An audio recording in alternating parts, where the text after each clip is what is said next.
Welcome. Jump into the Compassionate Leaders Circle podcast, where leading with love isn't just nice, it's genius. I'm Laurel Donnellan. And I'm Daryl Brown. We'll unpack business strategies infused with empathy and action, driving both profit and purpose. Our world is ever-changing, so discover how the savvy leader wears compassion as their power suit.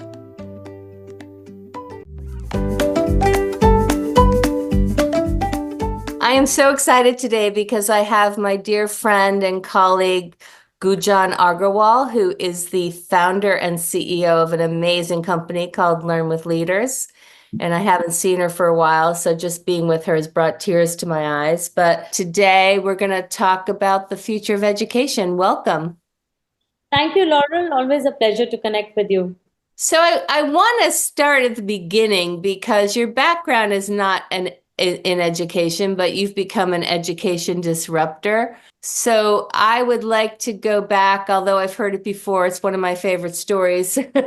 Go back and tell me a little bit about your background before Learn with Leaders, your professional background, and how Learn with Leaders came about.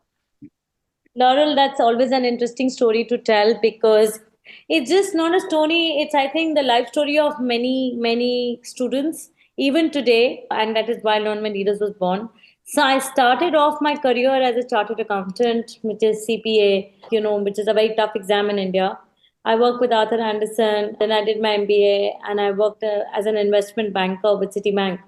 But I think after studying so much and working with finance, I realized that being in the best places with the best jobs that everybody wanted, I was actually hating it. I couldn't sit behind a computer and make money. And I literally have never been unhappier in my life. And there was a queue of people who wanted my job. I'm not joking. So, I decided to leave after 1 year of my investment banking experience. And I just told my superior that, look, I want to be in education. And he said, you're bluffing. You don't know anything about education. Why would you want to go into education? I said, I don't know why. But whenever I think of education, it really feels like it's something that motivates me. So that's where my journey started way back in 2006. So 2007, I started my company, which was my first venture in education. And I've never stopped from there and I love working. Learn with Leaders was born in 2022 during COVID.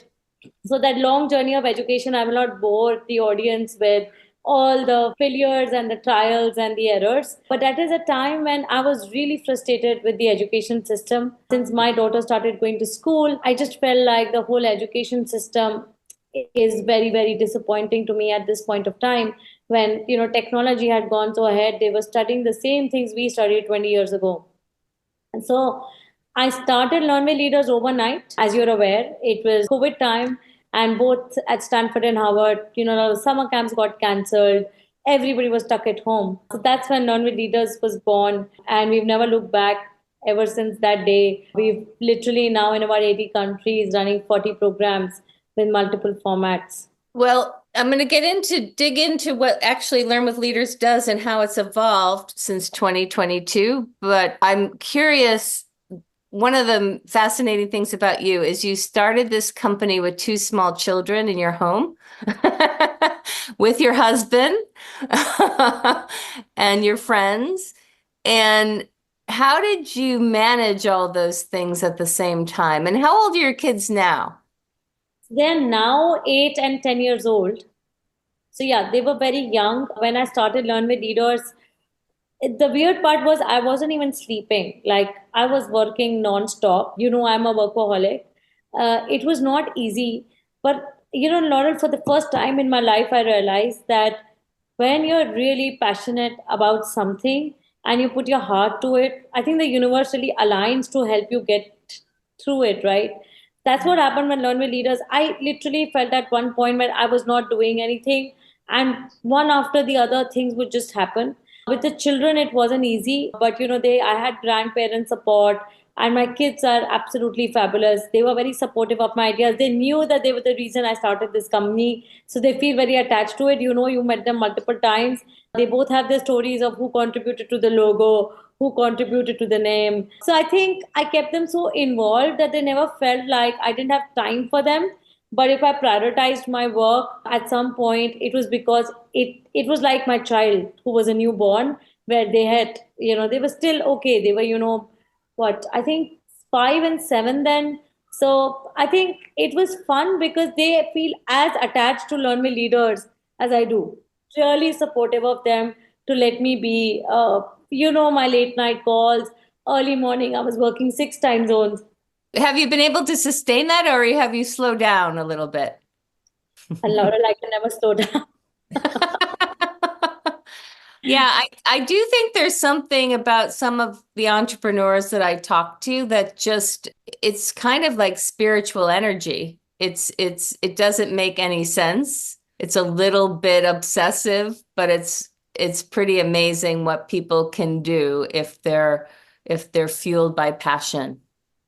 But you're right, Laurel. For me, I think it is a very deep spiritual energy that I feel with what I did with Learning Leaders. And every time a parent came and said, my child evolved, my child would not speak, but they've started talking after your programs.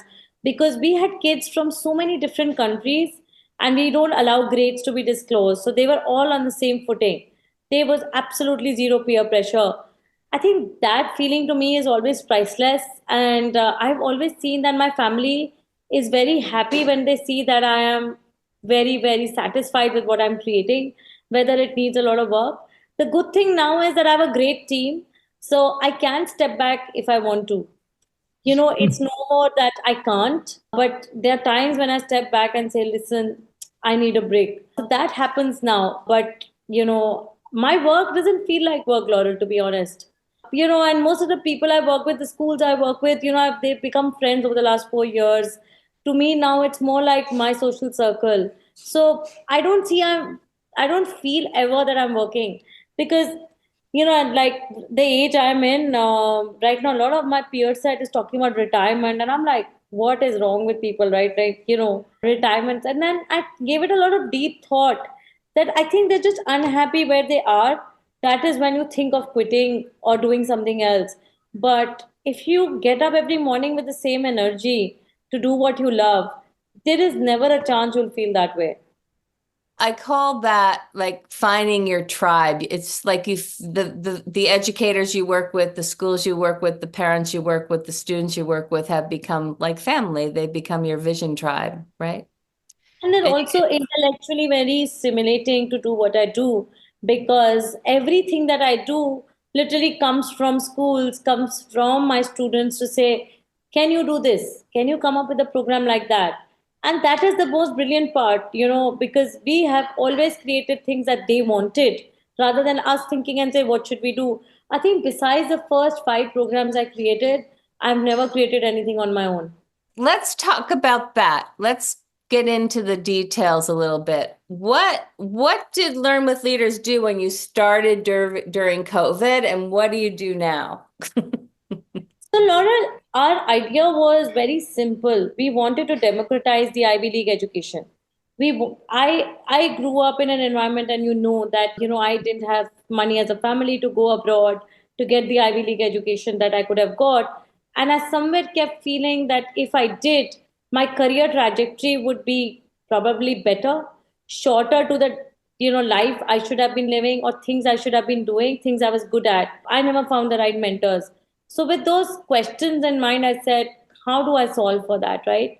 Because to even go attend a simple program at Harvard is $10,000 to $15,000. So we said, okay, we're just gonna get something which is something that every child can do, whether they want to be at Ivy Leagues, whether they don't. We thought that we get the best educators to develop leadership curriculum for school children, especially teenagers. So we started working at the age group of 13 to 17. That is really the age group that we targeted. Now, within that age group, our first programs were all on Zoom because obviously, COVID had hit and everything, and Zoom became acceptable overnight. So I didn't need any infrastructure. So that's what we started with. We started with a design thinking program with the Stanford professor.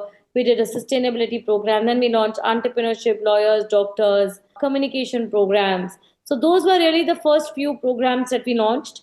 Then we developed a research program. So the delivery was online for these programs. Then a school said, listen, why don't you reverse the camps fly down the mentors to my school. I want to do something at the school. And this is when just the COVID restrictions were getting over with. So we said, fantastic idea, let's do that. So we flew down the mentors to the school. So that's the second model that evolved, where we run programs at the school. We bring in Harvard mentors. These are all undergraduate students. So students connect better with students, and it's a lot of fun. So the third one is when the school said that take my students to Harvard. And then we did a collaboration with the University of Cambridge Judge Business School, where we ran a camp in advanced entrepreneurship. At Harvard, we work with student organizations where the student organization run a camp for us. So I think all of that evolved into something really beautiful, because any child could come and do programs with us online, in school, and at a camp. So we now had a very, very comprehensive solution. And I think, Laurel, what has happened over the years, you've seen us evolve. Students at an early age today want to develop their profiles. So everything that we do started adding to profile building, which we had not thought of. We went into it with the idea of global networks, with skill building. But then the parents and the students told us, look, I need this for my profile. And I'm like, okay, and then it was just very, very nice to see the students come back again and again to do the programs. I have a student, in fact, in Dubai who's done 8 of our programs in the last 15 months. Kids started loving what we do, and you've seen the energy in the room with our students.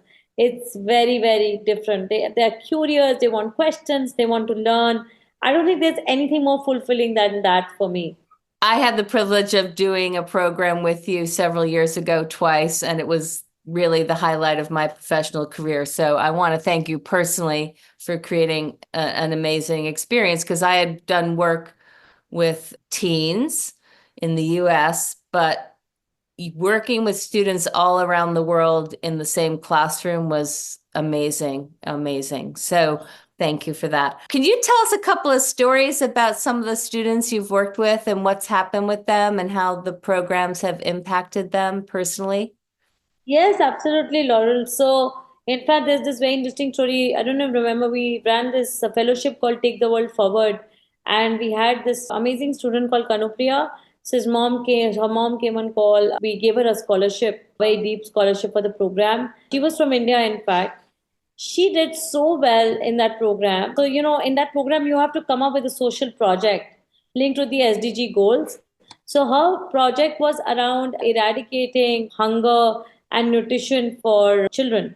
So she came up with a porridge, which was very cheap but very dense in nutrition, which was their daily requirement for vitamins, minerals, everything.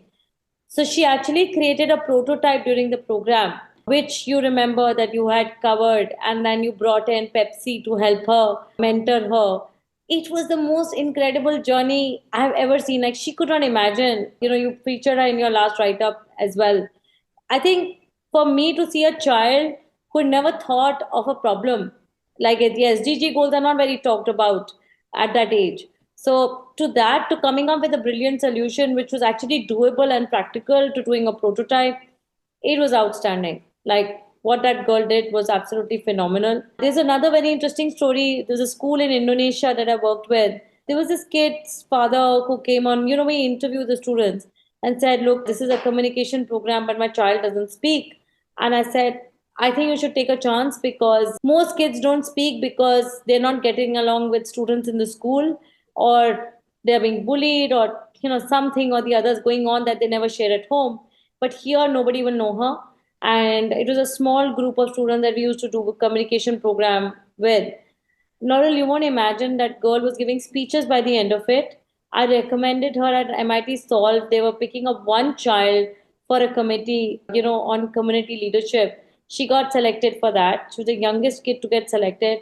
And her father texted me one day saying, I could have never imagined that my daughter had that potential and could become that place. So I think my learning has always been that giving a child that safe space where they're not judged, because I think that problem is increasing with this generation. Like, I didn't care growing up. I only cared about what I'm good at, and if I'm not good at something. But this generation has a lot of, they care about what people think. They care about external validation, which I don't agree with, but they do. So, how do you take that away so then they can feel comfortable in being who they are? And at the end of the day, you have to live in your own skin and not try to be someone else because the world is moving that way. And I think your personal story is so beautiful because what we want to do together and separately is help young people find a path earlier that speaks to their heart, right? Exactly. Yeah. Exactly. And I forgot about, help me with her name, Krita Priya, is that her name? Anu, Kriti Priya. That's right. Someone reached out to me from Pepsi and Yes. said, because I told her story, we also awarded her, she's the youngest recipient of the Compassionate Leader Circle Awards we're having our 5th anniversary this year. So I think we need to invite her back as an honored guest at our award ceremony. And she was so amazing. She and her parents were up at like midnight attending the ceremony. I forgot that through the magic of LinkedIn, where you and I met, Actually, you changed her really life. amazing things can happen. Literally, you changed her life. And I think, Laurel, the other thing is that, these kids have hunger to learn, to do something. And if we can facilitate that environment, imagine the potential in this world for them to achieve.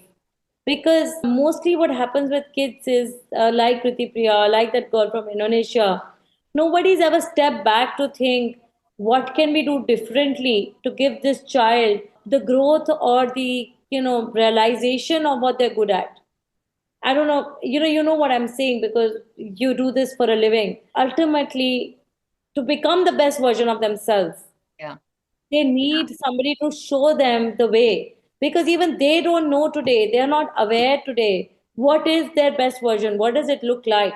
I've seen these kids like then they don't care about what people say, they don't care about anything because then they have seen a vision of who they want to be and cut the clutter. Because see, what happened to me was that when I was growing up, what choice was I given? You become a doctor, lawyer, CA, engineer, or become a failure.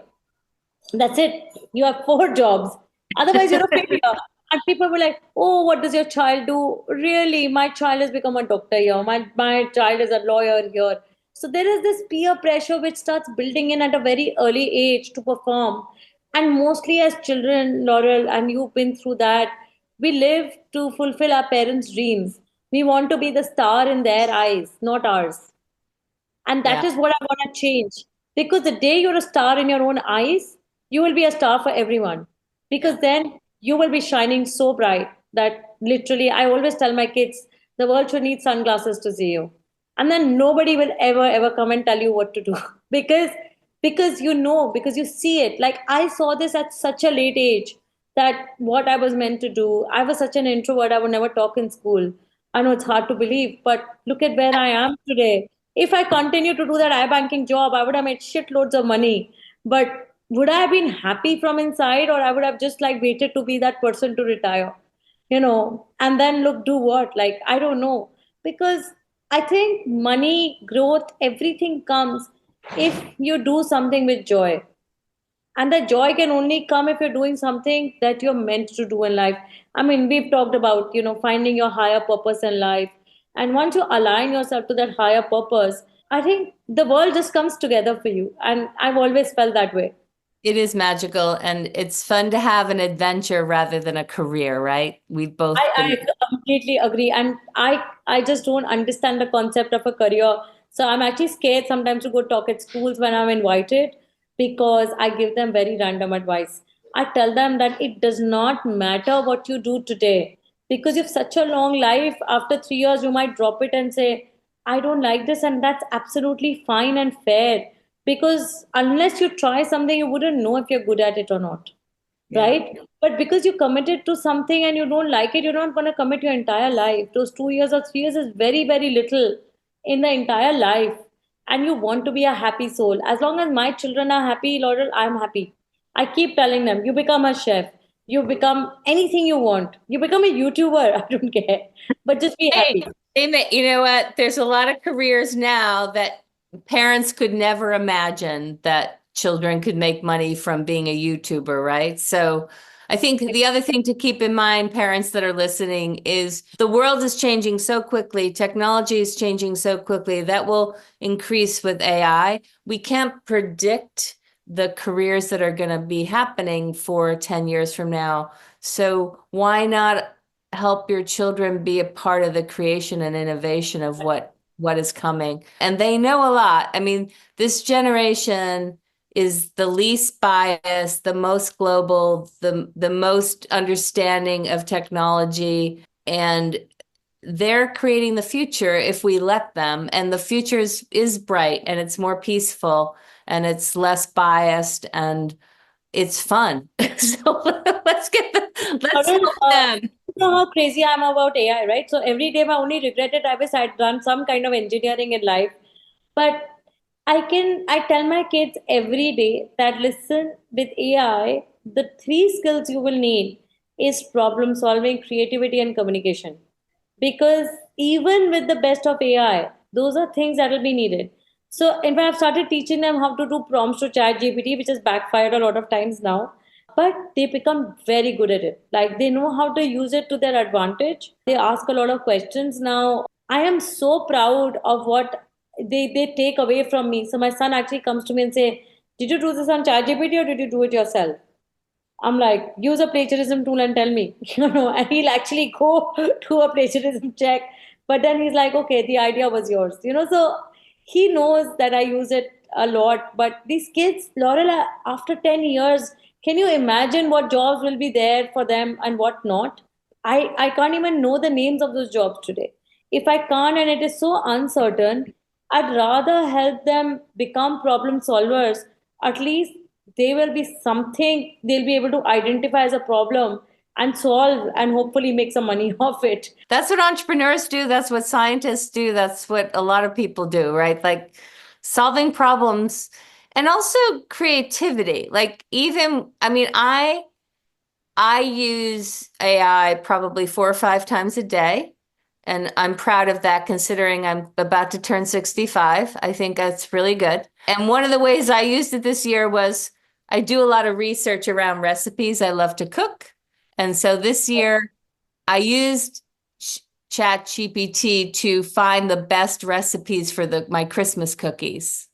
I had to have the idea of creating the best cookies and I had to have the idea of what cookies I would make. I think it's a really great tool for education, for creativity, and I'm curious about, because you're such a thought leader and you're such an innovator, what do you see for the future of AI and education? How do you think, best case scenario, because we're positive people, how do you see AI playing a part in the future of education?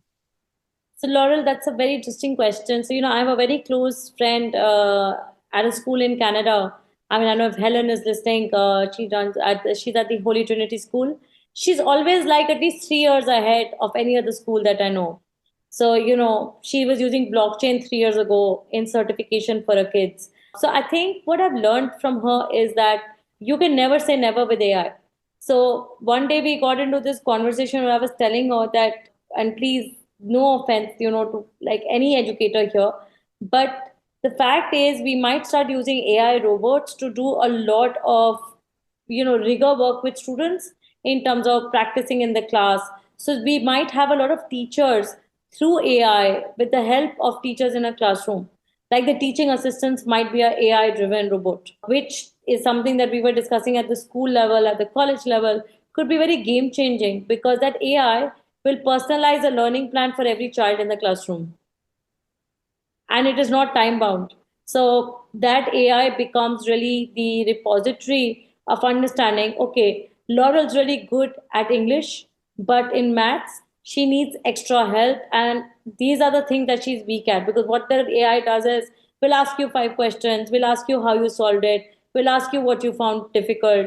So it can go to a depth where it is not humanly possible to do it for every single child in a classroom. I think those customized learning plans will drastically change the course of education in a school because Yeah. that every child can just say that, okay, I'm great at biology, but I'm not great at economics. So maybe my subject should be tailored towards biology and not economics.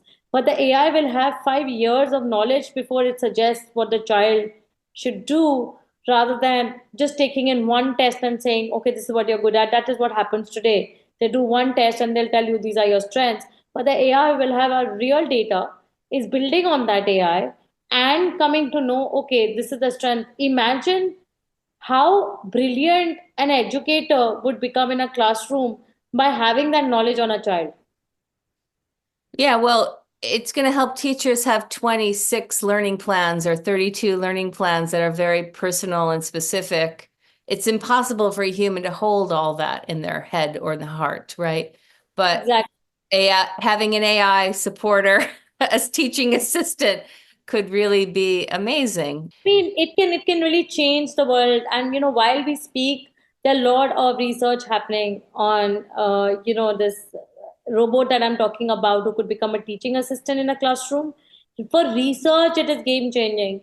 Because as a research assistant, if you have that kind of knowledge base, that kind of things building up, we will have many more innovations and inventions than we can imagine today. So, my point, Laurel, is to take AI strengths and use them to your advantage to educate. I am somebody who embraces AI, you know that.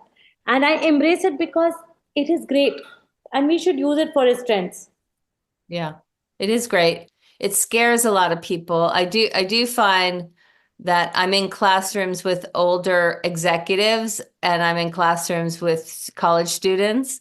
And there is, generally, I think the older the population is, the more it frightens us. So my advice to everyone is make friends with AI. Sooner or later, you will And have have to. fun That's and what I have like to fun say. with it. Yeah. Have fun with it, and it's a matter of time. Even if schools that have banned AI, they cannot. It is a matter of time. They will have to embrace Yeah. AI. So you might as well take. See, Yeah. the problem is, Laurel, before AI came in, the technology was growing at a certain pace. Now AI is learning with AI, so that pace will go at the AI pace. I've learned a lot about it. I actually had a career client who was a fire safety engineer. This was like 10 years ago. And she told me she wanted to be a machine learning and AI engineer. And I had no idea what she was talking about. But I learned from her, and now she's a prominent professor teaching it and teaching the ethics of AI. And so I feel like I had a little preview into where the world was heading. If you're out there thinking, I don't want to learn about AI, I remember when ATM machines came out. And I said, I will never use an ATM machine. I I will know. always go into the bank to get my money. And laugh. Lauren, I didn't have mobile phones or internet growing up, right? We were literally in the analog age. And then I still remember I was on a trip to Canada and I went to a science museum. This was in 1996. This person sitting there saying, this is WWW, it's going to change the world. And there were these 20 computers in that science lab with WWW something. And he said, there's something on it called internet. It's going to connect the whole world. And I was like, I mean, what is he talking about? How can the whole world be connected through a www? Like, and it just they were already ahead of the world, and it didn't sink into me that it was gonna be a reality. So I think everything that we feel is not gonna happen is going to happen. AI has issues. It can lead to kids becoming lazy to do their work, outsource. But the way I look at it is, how much time do I save in a day with AI, right? Now, with that time saved, what do? I do more creative things because Right. I pass on to AI what can be done faster by it, Yeah. what can be done better by it. Yeah, But that's the biggest hope. I mean, all this technology that I've seen in my lifetime, and I've seen a lot, I was born I worked in the world before the internet. I feel like the promise was to save time, and what happened was everyone just works more, right? You get emails, you get texts, you get, everyone, you're on Zoom in the middle of the night. Everyone's working more and more, but I do think the promise of AI can be, we have more time to connect with each other. We have more time to be creative. We have more time to be away from technology. So that's my vision and hope for AI, that we can connect and be more creative. Exactly. So yeah, that's my take on AI and education, Laurel. I think it's going to change the world for the better. So, what have you learned about education being so tapped into 80 countries around the world? What trends do you see? I'm just curious, like you're at a very interesting vantage point for education. Laurel, I am seeing that kids, like in Asian countries, for example, where they were happy being in their city, in that environment, they go to university there, they go to job there. You know how you used to be in that radius of those 20 kilometers? Especially last 1 year, I've seen this growing trend where every child wants to be a global citizen. They are no more happy with their 20-kilometer radius. And that is really a good feeling because maybe it is the exposure to YouTube and the fact that you can talk to a global audience. Maybe it's the exposure they get, but I have never seen that dream at such a large scale. I love that. So after working with you, I thought if we could do more of these international programs, we could have no war in the future, because if students can connect with each other in a deep personal way from different countries, they fall in love with each other. So how could you have a war with someone you're in love with, right? I mean, it's And look at these possible. classrooms, right? Like, some of the camps we do, we had 32 countries participate in a camp with 100 kids. Where they go back with empathy. Because, say, a child who has never been to Africa does not understand their struggle, does not understand what they deal with. Because when you meet a child from a developing country to a developed country, so things which are like normal for them are like luxury in that country, right? Like, there is such a big difference that absolutely you're right that if we bring in that empathy at an early age, they will grow really appreciating cultures. And I really mean it. Appreciating cultures does not just come by saying, okay, I went and I traveled to this place. That's a great learning. But when you meet a child of your age dealing with life differently, I think that's a big life lesson. What are you working on now, and what do you see in the future for Learn with Leaders? I'm working on some very exciting programs, Laurel, for next year.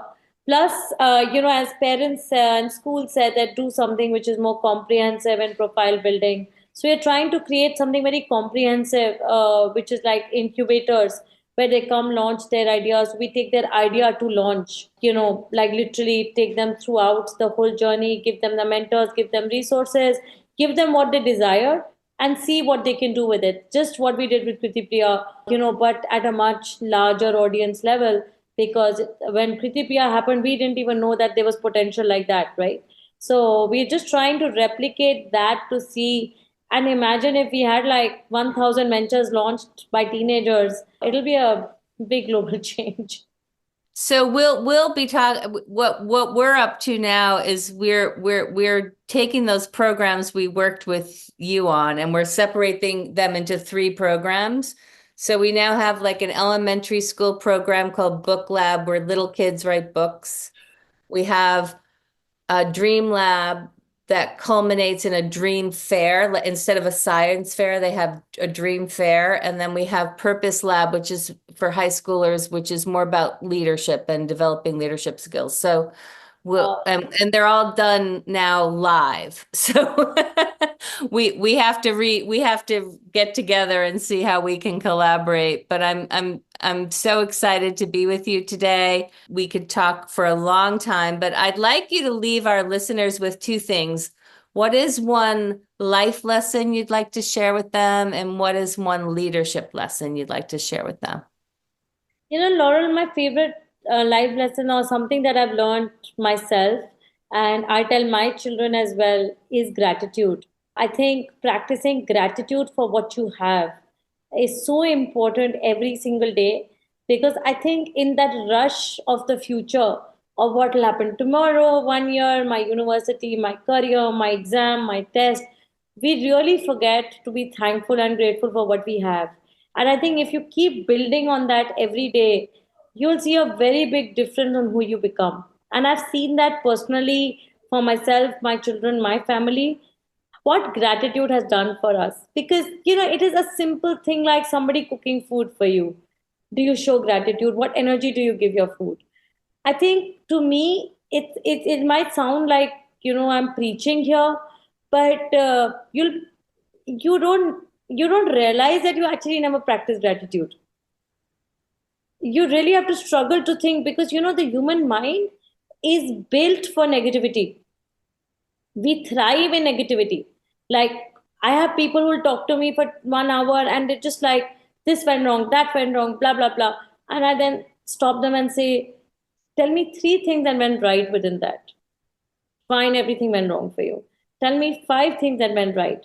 Now tell me two more things that went right. And when people shift energy, will suddenly see shift in their persona, their anger, and I think at an early age, if children learn to practice this, I tell my kids, before you sleep, delete all bad memories. You had a fight, this happened, that happened. Count all the good things and sleep. Because that way, what you're putting in your bank account of life is the good memories. Because it's like a plant, right? What seeds do you leave in there? You can't put an apple seed and expect oranges. Beautiful. And to me, it's just something I practice, and I've learned it myself, that you have to constantly keep telling children to practice gratitude, because the world they live in, this Instagram, peer pressure, they will always feel the lack of something. It is a given. Not that they have a lack, it's because people do have a lot of artificial lives. In that clutter, how do I see what is true to me? What is true to me is my daily life. Because that day my kids were having a fight, and I was like, it's already past. They're like, it just happened. I said, it's still past. The present is just right now, that three of us are sitting here and there is no fight. And they're like, it's like giving them a mind gamble there, like, really, like, it is the past. I said, then what is the future? What is the present? So I keep tricking them into thinking that the present moment, even after 1 second, is your present moment. You can let go, because Laurel, most of the problems in life happen because we don't let go of our past. So if you can train your children to learn to let go of the past, to let go of issues, problems, somebody said this to me, somebody said that, delete it, delete it, delete it. Mind is very obedient. It learns, but we never train it. So it becomes a habit after many years to just keep on depositing all that, garbage, as I say. So that day told my daughter, if I give you a beautiful locker, which is very pretty, would you want to put garbage inside or would you want to put flowers inside? So how will I put garbage in a beautiful locker? So then what are you doing right now? Life is like that. You want to feed it garbage, it'll give you garbage. I mean, you can't I expect think it. it's beautifully said, beautifully put. Appreciation, gratitude, and I would add, find people to hang out with who believe in appreciation and gratitude, right? And also who make you move forward, because these kids get stuck sometimes with people who don't make them forward, who are always putting them down. You don't know how to do this, or you couldn't do that, or you got bad marks. I in fact tell them, you don't have to have a conversation, because only people in your life that matter are who will tell you, wow, this is your strength, go ahead and do it. Because half the world doesn't want you to do better than what you do. That is how it is. But yeah, I mean, that's my personal philosophy. And I think it's something that everybody should do. They will see magic coming along with that. From a leadership perspective, Laurel, I think to me, becoming a good listener is probably one of the most important skills I have learned. That even with employees, even with your customers, your clients, partnerships, if you listen well, you will have everybody with you, because everybody talks, but people don't listen, right? And sometimes people forget that a good leader talks less and listens more. So if you listen to their problems, listen to why it happened, ask the right questions, you will always be more successful than saying, this is my perceived perception of the situation and this is how I think this should happen. But mostly people don't listen to the other side of the story. So I think becoming a good listener as a leader is, to me, very important. And I've always done that. And the second thing is that I always tell my people that there are no mistakes, there are always learnings. This came from my daughter when she was 5.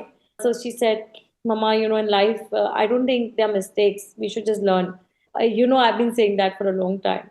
So I Yeah. always tell my team, there are no mistakes, there are always learnings. There's a cost to them, but control the cost of learning, but rest all is fine. Very well said. And how do people get in touch with you and learn more about Learn with Leaders? You can log on to learnwithleaders.com. We always have a link to book a meeting, with us. And they can reach out on my personal email ID, which is gunjan@learnwithleaders.com. Simple. I'm very active on LinkedIn, as you know. So I'm very approachable. I love hanging out with students. I mean, my friend circle starts at 13 years old to 85-year-old. So I'm always very, very happy to have a chat. Well, thank you so much for spending time with me today. I love you. I miss you. And I'm so glad we got to catch up. Thank you, Laurel. You're very special for me. You're one of the first people I interacted with in my Learn with Leaders journey. So you know me more than anyone else. And I love you from the core of my heart. And I'll be very happy to speak about everything new you're doing. And it's great to see you as always. And thanks a lot for having me here. And that's a heart-wrapped episode of the Compassionate Leader Circle podcast. May your compass always point to kindness. As you navigate the world, let compassion be your North Star. Join us next time as we continue to redefine success one heart-led decision at a time. Lead wisely, lead with heart. You can learn more about us at compassionateleadercircle.com.